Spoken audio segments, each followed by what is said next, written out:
C'est maintenant, oui, l'émission politique sur France Info. Une demi-heure ensemble. Bonjour à vous, Jean-Michel Apathy. Bonjour Fabienne. Guy Birenbaum est là, Gilles Bornstein aussi est notre invité et député européen, ancien ministre de Nicolas Sarkozy, soutien désormais de François Fillon. Bonjour Brice Hortefeux. Bonjour Jean-Michel Apathy. Vous avez regardé bien sûr le débat hier soir qui a opposé Alain Juppé à Nicolas Sarkozy. On en voit un court extrait hier soir. Non, c'était pas. Pardon, j'aurais aimé, mais ce n'était pas Alain Juppé face à Nicolas Sarkozy, c'était face à François Fillon. Je suis très sensible à cette attention Alain Juppé personnelle. face à François Fillon. Pouf pouf. Et on les écoute tous les deux. Depuis des mois et des mois, je suis l'objet d'une campagne absolument ignominieuse. Eh bien, je n'ai jamais entendu un seul de tes lieutenants condamner cette campagne. Je n'ai jamais eu un mot désagréable à ton égard sur le plan personnel, jamais, à Ni aucun un mot de moment. condamnation de cette Et il campagne. m'est arrivé, mais enfin, je vais pas, pour pas exagérer non plus, quand je me fais traiter d'homophobe tous les matins, je t'ai pas entendu non plus prendre la parole pour assurer ma défense. Quel jugement sur ce débat qui a gagné, Brice Hortefeux ? Bon, j'ai trouvé d'abord que c'était un débat qui avait une très bonne tenue. Beaucoup de sujets ont été évoqués. Dans certains moments, l'un et l'autre ont souhaité accentuer les différences, peut-être. Mais j'ai trouvé que c'était un débat utile parce qu'il y avait une pédagogie. Finalement, qu'est-ce que l'on retient ? C'est que Alain Juppé veut modifier et François Fillon veut changer. Et il y a donc, à l'évidence, entre les deux, une différence d'intensité. Et donc vous préférez celui qui veut modifier ? Vous savez, c'était un choix difficile. Vous savez, il y a un écrivain qui s'appelle Éric Emmanuel Schmitt, je ne sais pas si vous le connaissez, de notre époque, bien sûr, bon, et qui a écrit quelque chose qui me paraît tout à fait juste. C'est qu'un homme est fait de circonstances et de choix. Et que personne n'a de poids sur les circonstances, mais chacun est maître de ses choix. Donc les circonstances ont fait que Nicolas Sarkozy, que je soutenais, et ne comptez pas sur moi pour l'oublier, Nicolas Sarkozy, que je soutenais, n'était pas au deuxième tour, donc il fallait faire un choix, et ce choix, je l'assume, parce que s'il n'y a pas... C'était un choix difficile, vous avez dit ? C'est un choix. Choisir, c'est toujours difficile. Et notamment parce que j'ai beaucoup de, à titre personnel, j'ai beaucoup de respect pour Alain Juppé et humainement, j'ai plus que de la sympathie pour lui. Mais les programmes, les propositions et les initiatives qu'avance François Fillon me paraissent mieux répondre aux besoins de notre société. Je termine juste, vous savez, aujourd'hui, j'allais dire presque naturellement, ma seule préoccupation, c'est l'intérêt général et ma seule priorité, c'est le redressement de notre pays. Voilà, c'est ma seule préoccupation. Est-ce qu'on doit comprendre et donc, je pense que le programme de François Fillon, compte tenu de la situation de notre pays, répond mieux aux besoins et aux défis de notre société. Vous avez dit clairement, j'ai de la sympathie pour l'un et le programme de l'autre me convient. Est-ce qu'on doit comprendre que humainement, c'est plus compliqué avec François Fillon ? Non, je disais que j'ai dit une chose que je crois tout à fait. C'est qu'il faut avoir de la cohérence. Moi, je n'avance pas en zigzag. Vous dites pas non. Non, mais attendez, il faut avoir de la cohérence. Je n'avance pas en zigzag et je ne suis pas engagé, aux côtés de François Fillon, à cloche-pied. Je dis simplement que, oui, et il ne peut pas y avoir identité totale sur les programmes. Il y a des nuances.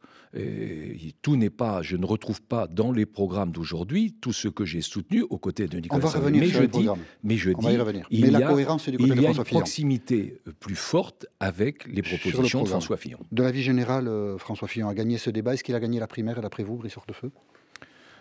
La probabilité est forte si vous en tenez à l'arithmétique, mais vous savez que la politique, ce n'est pas une arithmétique, c'est une dynamique. Et la dynamique est pour François Fillon ? Je le pense. Et donc vous pensez qu'il a gagné. François Fillon, qui n'est pas un homme très facile, il était le premier invité de France Info, c'était le 2 septembre dernier, et on lui avait soumis un propos de Nicolas Sarkozy qui disait, vous savez, François Fillon, c'est moi qui l'ai nommé à Matignon.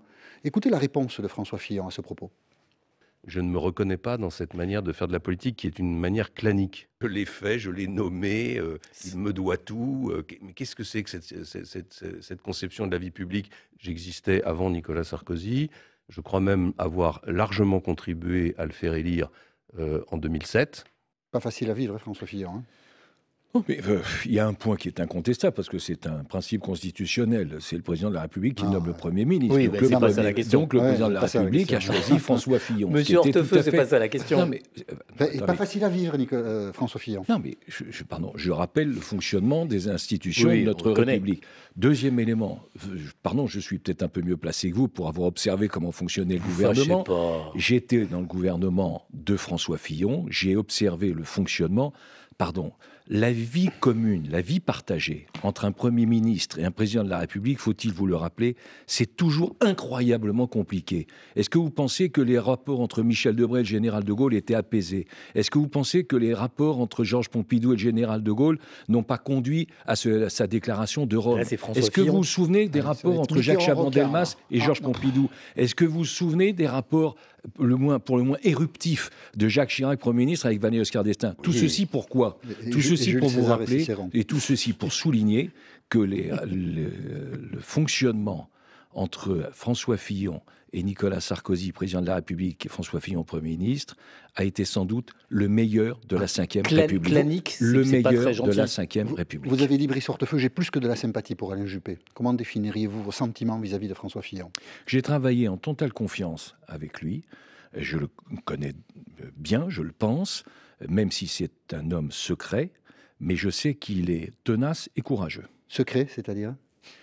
Vous savez, il y a des hommes publics qui sont expansifs, qui partagent. Ce n'est pas le même tempérament à l'évidence que Nicolas Sarkozy, mais je le dis, secret, tenace et courageux. Vous n'arrivez pas à formuler un compliment personnel à l'égard de François Fillon ce matin? Écoutez, je peux recommencer. C'est clair. Voilà. Étant auvergnat, je peux vous répondre en patois, mais je ne suis pas sûr que vous suivrez. Je le dis, j'ai travaillé en totale confiance avec François Fillon. Et je me souviens d'ailleurs d'une anecdote qui, sans doute, le résume assez bien. Lors d'une réunion de ministres, j'avais rappelé devant les ministres qu'il était le seul Premier ministre qui avait refusé de faire à l'époque les photos de Paris Match. Un journaliste de Paris Match m'avait dit c'est incroyable, on refuse. Eh bien, c'est sans doute révélé. On refuse, le couple Fillon refuse, et c'est sans doute un de ses traits de caractère. Et voilà, ils ont compris puisque depuis il y a eu comment ça s'appelle déjà, Ambition Intime. Voilà, et que ça a très bien fonctionné. Allez, on vient au programme dans 90 secondes et on le fera pas en patois. Il est 8h40. Voici Victor Maté. Un important dispositif de sécurité autour de Montferrier sur l'Aise dans l'Hérault. Des hommes du RAID et du GIGN notamment sont mobilisés puisqu'un homme est toujours recherché après le meurtre hier soir d'une employée de maison de retraite. L'établissement accueille des moines. La femme a été tuée à coups de couteau, une autre a été ligotée. C'est elle qui a donné l'alerte. Ils ont affirmé leurs différences sur la réduction du nombre de fonctionnaires ou encore les relations avec la Russie, mais au final un ton plutôt cordial pour ce débat d'avant-second tour de la primaire de la droite. Dernier meeting ce soir pour les deux candidats, Alain Juppé à Nancy, François Fillon, porte de Versailles à Paris. Elle est moins impressionnante qu'en septembre, mais la baisse du chômage continue. Près de 12 000 demandeurs d'emploi sans aucune activité en moins en octobre. À 3 semaines maintenant de la date limite pour la candidature de la primaire à gauche, François Hollande y voit le résultat d'une longue bataille qui porte ses fruits. La France envoie 3 avions de la sécurité civile en Israël, le nord du pays touché par de violents incendies. Des dizaines de milliers de personnes ont déjà évacué la ville et les environs d'Haïfa. Le Premier ministre Benyamin Netanyahou lui hausse le ton. Les autorités traiteront comme un acte terroriste tout incendie allumé volontairement. Et puis une bonne raison d'aller faire vos courses aujourd'hui et demain avec la collecte annuelle des banques alimentaires. Vous pouvez acheter puis donner dans 9000 commerces et supermarchés partout en France. France Info. Allez, c'est Brice Hortefeux qui est l'invité de France Info ce matin. Question Gilles Bornstein. Avant la pause, Brice Hortefeux, vous avez dit que vous ne vous reconnaissiez pas totalement dans le programme de François Fillon. Quels sont les points qui vous paraissent le plus discutables? Non, mais... Pardon, je n'ai pas dit ça exactement de cette manière-là. Non, vous dites que ce n'est pas votre candidat. J'ai dit par définition, il y avait des programmes qui étaient différents. Ils se sont exprimés au premier tour. Moi, je me reconnaissais dans le programme de Nicolas Sarkozy. Nicolas Sarkozy n'étant pas au deuxième tour, j'ai examiné les propositions d'Alain Juppé et de François Fillon. J'ai observé que s'il n'y avait pas d'identité totale, parce que sinon, c'était les propositions du premier tour. S'il n'y avait pas d'identité totale, il y avait une proximité forte avec ce que propose François Fillon. Est-ce qu'il y a des points qui vous déplaisent chez François Fillon, ou est-ce que vous aimeriez, à l'inverse, qu'il reprenne certains points du programme de Nicolas Sarkozy? Les points, je le prends différemment. Il y a beaucoup de points sur lesquels nous sommes totalement... je me retrouve totalement. Quand il dit qu'il faut revoir la fiscalité, notamment la fiscalité sur les entreprises, je suis d'accord. Nous, on proposait en plus une baisse de l'impôt sur le revenu. Mais quand il évoque cet aspect de la fiscalité, je suis totalement d'accord. Lorsqu'il évoque la nécessité de mettre fin aux 35 heures, je suis naturellement totalement d'accord. Lorsqu'il s'inquiète de la dépense publique, je suis totalement d'accord. Vous savez, là on parle naturellement du programme, mais il y a des réalités qui s'imposent aussi à nous. Vous ne parlez pas des fonctionnaires, le gros point d'achoppement. Alors je voulais terminer sur ce point, mais je vous réponds tout de suite. Sur les fonctionnaires, bien sûr qu'il faut revoir notre système et le nombre des fonctionnaires. Vous savez, pardon de le dire, mais il faut quand même de temps en temps regarder ce qui se passe un peu autour de nous, pas simplement regarder le bout de ses chaussures. Et nous avons en gros 20 millions d'habitants de moins qu'en Allemagne et on a 1 million de fonctionnaires supplémentaires. On voit bien que le système ne fonctionne pas. Donc, on voit bien qu'on est au bout. Mais ce que je crois, c'est que oui, il faut naturellement diminuer la fonction publique de manière sensible et en même temps permettre à la fonction publique, ça sera dans le cadre de la négociation, peut-être d'avoir une amélioration de leur situation matérielle et financière. On écoute juste un passage du débat sur ce point-là des fonctionnaires. Alain Juppé, François Fillon.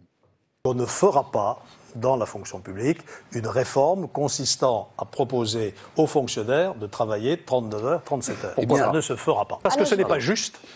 Pourquoi c'est pas juste ? Parce que ce n'est pas juste. C'est juste qu'un salarié travaille 39 heures et pas un fonctionnaire. Mais un salarié qui va travailler 39 heures, il va être payé 39 heures. Mais on ne peut pas demander à des fonctionnaires de travailler plus pour gagner moins. Là, c'est un point très important. C'est un point fondamental. Parce que ça veut dire, en fait, qu'Alain Juppé ne veut pas vraiment changer les choses. Ça ne se fera pas, dit Alain Juppé. Faire travailler des gens de 39 heures et les payer 37. Ça ne se fera pas. Vous pensez que ça se fera ? Encore une fois, il faut être lucide sur la situation de notre société. Permettez-moi juste de vous donner 2 chiffres. Ma question est simple. Non, mais attendez. Ça se fera ? Vous pensez qu'il peut le faire ? Écoutez, François Fillon s'y engage, et donc moi je lui fais le crédit de croire à ce qu'il dit et de sa volonté totale d'appliquer son projet.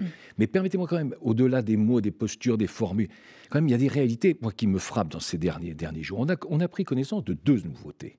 De 2 éléments. Depuis le 9 novembre, la France a dépensé toutes ses recettes. Nous n'avons plus rien. Le 9 novembre. Oui, c'est-à-dire que pendant 53 jours, les caisses sont vides. Ça fait 40 ans que c'est comme ça. Oui, simplement, c'est pas ce qui se passe autour de nous. Ça, c'est autre chose. Pardon, quand vous avez l'Allemagne, l'Allemagne, elle a tout de quoi payer tout novembre, elle a de quoi payer tout décembre, ils sont en et elle a de quoi payer 10 jours du mois de janvier. C'est le premier élément. Quand Nicolas Sarkozy gouvernait, c'était la même chose. Deuxièmement, sur la fiscalité. Aujourd'hui, les Français doivent savoir que l'on travaille très exactement 210 jours pour payer les impôts, les taxes et les cotisations.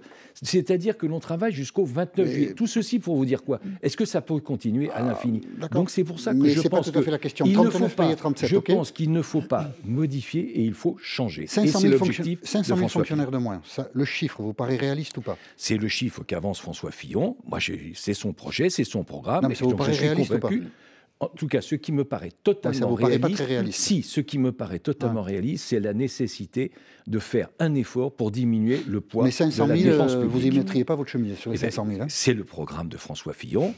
Il l'a avancé, il y a réfléchi, et j'imagine qu'il mettra toute sa volonté, toute son ardeur et toute sa détermination pour y parvenir. Alors justement, et pour renchérir sur ce que dit Jean-Michel, essayer d'avoir une réponse, est-ce que vous n'avez pas un peu resté sur votre fin sur la méthode ? Est-ce que vous avez compris, vous, comment on fait pour supprimer ces 500 000 fonctionnaires ? Bon, d'abord, sur la méthode de gouvernance, il y a un point qui me plaît particulièrement, c'est que François Fillon a indiqué, il l'a indiqué hier, qu'il procéderait aussi par référendum. Il l'a annoncé hier. Et pas sur les fonctionnaires, pas sur la réduction des fonctionnaires. Vous parlez de la méthode. On ne sait pas trop sur quoi. Mais en tout cas, sur la méthode, il a dit qu'il procéderait par référendum, c'est-à-dire... ça ne suffit pas une élection présidentielle ? Mais attendez. Non, je crois que sur un certain nombre de mesures, il faut procéder par référendum. C'est ce que nous proposions et j'étais heureux que François Fillon prenne dans son projet cette proposition. Maintenant, la méthode, je ne comprends pas l'expression ou le reproche qui lui est fait. François Fillon dit aujourd'hui clairement que la méthode, ça sera aussi la discussion, la concertation et le dialogue. À aucun moment, je l'ai entendu dire qu'il entendait passer en force. Non, il avance dans la clarté, il dit ce qu'il veut faire, il dit comment il veut le faire, et il dit à quel rythme il veut le faire, et c'est vrai, il dit qu'il veut le faire rapidement. Et je pense qu'il a raison. François Fillon souhaite augmenter la TVA de 2 points, et ça, Nicolas Sarkozy était très contre. On l'écoute. Nous avons, François Fillon et moi, une différence, qui est une différence importante, même si nous avons beaucoup de points de désaccord. Il propose une augmentation de 2 points de la TVA. Je m'oppose absolument à toute augmentation des impôts. C'était le 15 novembre sur RTL, donc voilà, il s'opposait à toute augmentation des impôts. Est-ce que cette augmentation de la TVA vous paraît juste ? Mais, encore une fois, je suis obligé de vous redire la même chose, parce que sinon il y aurait de l'incohérence. Et il n'y a pas identité totale. Mais ça, c'est une différence majeure. Il y a forte proximité. Sur l'augmentation de la TVA, ce n'était pas l'analyse que nous faisions, pour différentes raisons qui ont été expliquées dans le débat du premier tour, mais les électeurs ont tranché. Nous n'étions pas favorables à cette augmentation, ni d'ailleurs d'1 point, ni de 2 points, et nous étions réservés sur cette initiative d'augmentation. Les électeurs ont tranché. François Fillon et Alain Juppé ont proposé l'un et l'autre une augmentation de la TVA. Les électeurs ont décidé pour l'un et l'autre de les mettre en tête. Donc le débat est tranché. Vous avez renoncé à lui faire amender son projet, à François Fillon ? Mais François Fillon est un homme de dialogue, mais il a avancé ses propositions il y a déjà longtemps. Il l'a rappelé, ce qui est tout à fait exact. Ça fait plusieurs mois, voire plus longtemps encore, qu'il a préparé son projet. Il n'y aura pas de geste de François Fillon. Il n'y aura pas de geste de François Fillon vers vous. C'est François Fillon, c'est à prendre en bloc ou à laisser. Non, ça, ce n'est pas exactement ça. C'est pas exactement 30 ça. secondes. Pourquoi ? Parce que rien n'est acquis, rien n'est définitif, rien n'est gagné. Et je suis convaincu que François Fillon saura et trouvera les mots justes et les gestes forts pour rassembler, car le succès est à ce prix. Ça reste à faire, le rassemblement. Ce sera au lendemain, naturellement, du choix du candidat à la primaire. Et ce n'est pas simplement pour ceux qui ont soutenu Nicolas Sarkozy. Si François Fillon est choisi, comme je l'espère, ça sera le cas, naturellement, pour les supporters d'Alain Juppé. Et le rassemblement, on y vient. Ce sera dans 90 secondes. L'essentiel de l'info, Victor Mattei. Des routes toujours coupées, toutes les écoles fermées et 2000 foyers privés d'électricité. Mais depuis ce matin, la vigilance aux fortes pluies et crues est levée en Haute-Corse. 5 départements restent en orange en revanche, placés par Météo France, le Gard, les Bouches-du-Rhône, le Var, les Alpes de Haute-Provence et les Alpes-Maritimes, et ce pour des risques d'inondation. Une femme tuée de plusieurs coups de couteau, c'était hier soir dans une maison de retraite de Montferrier-sur-Lèze, tout près de Montpellier. L'établissement accueille des religieux. L'homme a pu prendre la fuite armé au moins d'un couteau et d'un fusil. Il est activement recherché. Les forces de l'ordre ont d'ailleurs mis en place un important périmètre de sécurité. Après les polémiques à distance de ces derniers jours, le ton était beaucoup plus cordial hier soir entre Alain Juppé et François Fillon. C'était le dernier débat avant le second tour de la primaire de la droite dans 2 jours. Il a tout de même donné lieu à quelques vifs échanges sur les questions sociales et internationales. Des policiers toujours en colère, près de 2 mois après la violente agression de 4 collègues. Manifestation à Chambéry et Paris. Image forte de cette soirée dans la capitale. Une chaîne humaine de 200 personnes chantant la Marseillaise tout autour de l'Arc de Triomphe. Et puis en football, le leader du championnat de France dit adieu à la Ligue Europa. Nice éliminé dès la 5e journée de groupe. Nouvelle défaite contre Schalke 04, le score 2-0. En revanche, Saint-Etienne est qualifié pour les 16e de finale. Un match nul a suffi 0-0 contre Mayence. France Info. Suite de l'émission politique de France Info, c'est Brice Torteveux qui est avec nous, Jean-Michel Apathy. Nous avons plusieurs questions concernant Nicolas Sarkozy. Si les réponses pouvaient être un peu synthétiques, quelle explication avec le recul, vous avez un peu de recul, donnez-vous de la défaite de Nicolas Sarkozy au premier tour dimanche ? Bon, il y en aurait beaucoup, mais comme vous me demandez d'être synthétique, je vais l'être. Il y en aurait beaucoup. Je crois qu'il a tout simplement, il n'a pas réussi là où tous les autres qui étaient dans le même esprit ont échoué. Regardez Tony Blair, regardez Aznar, le retour. Regardez Valéry Giscard d'Estaing qui avait construit méthodiquement son retour, regardez Lionel Jospin qui avait espéré revenir dans la vie publique active. Lui a pu être candidat, il n'a pas attendu, il a pris des risques, mais il n'a pas réussi là où les autres ont échoué. J'ai fait une campagne intense, mais pas sur la bonne cible, vient de dire Alain Juppé sur RMC. Ça vous paraît pouvoir être aussi dit pour Nicolas Sarkozy ou pas ?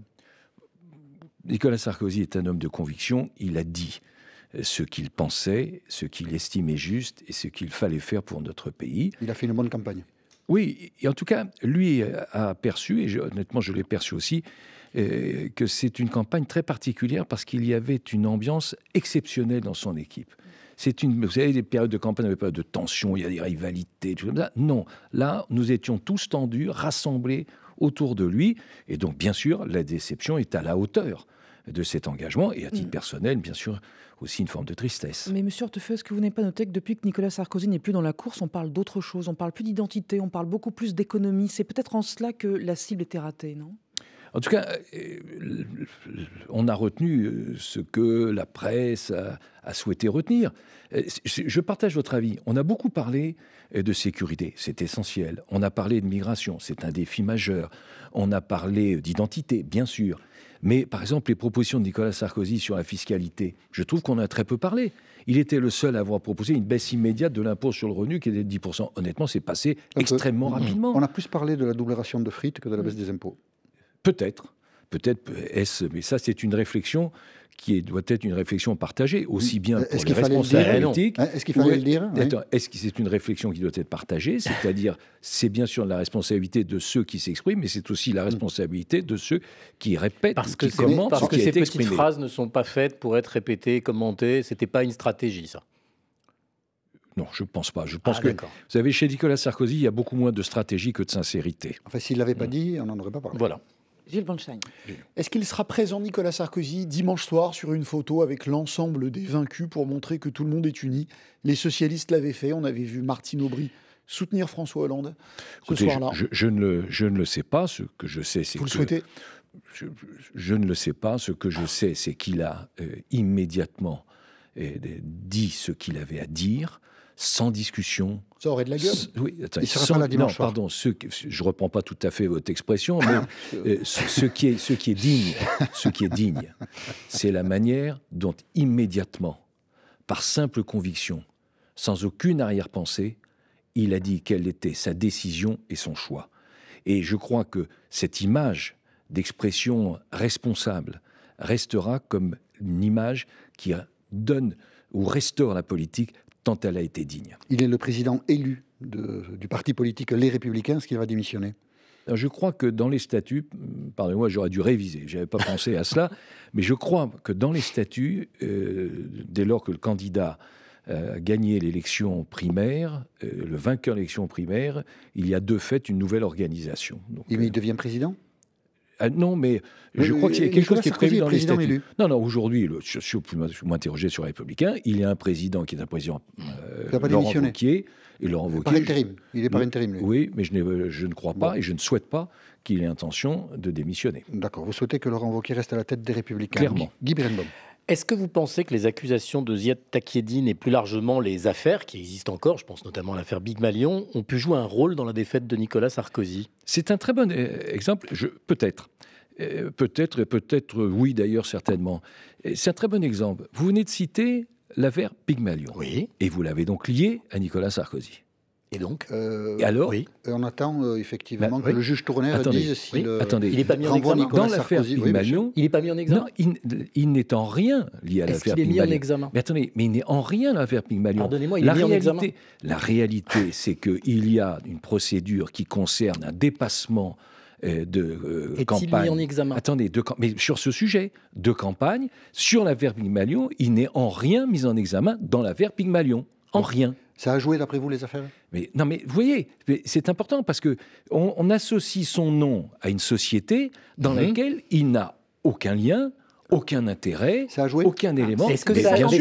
Mais vous savez, l'accumulation, bien sûr que ça a joué, même si c'est injuste. Et si c'est faux. Son retrait de la vie politique est définitif ? Il s'est exprimé, c'est à lui de le dire, et c'est ce que j'ai compris. Vous avez compris que son retrait était définitif. Vous le regrettez que ce retrait soit définitif ? Je le respecte. Il est au fond du trou, Nicolas Sarkozy, sérieusement ? Ou est-ce qu'il va bien ? Est-ce que vraiment ça a été un choc brutal et qu'aujourd'hui il a du mal toujours à s'en remettre ? Ah non, au contraire, pour avoir été avec d'autres à ses côtés dimanche soir, nous avons tous été frappés par sa sérénité. Vous savez, c'est un grand démocrate, un vrai démocrate. Les électeurs se sont exprimés. Il m'a dit qu'il avait donné le meilleur de lui-même. Les électeurs ont tranché et c'est comme ça. Nous avons fait une impasse dans cette émission. Si Alain Juppé gagne dimanche, vous le soutenez ? naturellement, on sera tous rassemblés. C'est un engagement de tous. Nous serons rassemblés derrière celui que les électeurs auront choisi. Je souhaite que ce soit François Fillon, mais si c'est Alain Juppé, nous nous rassemblerons de la même manière. Merci Brice Hortefeux d'avoir accepté l'invitation de France Info. Merci Jean-Michel, merci à tous.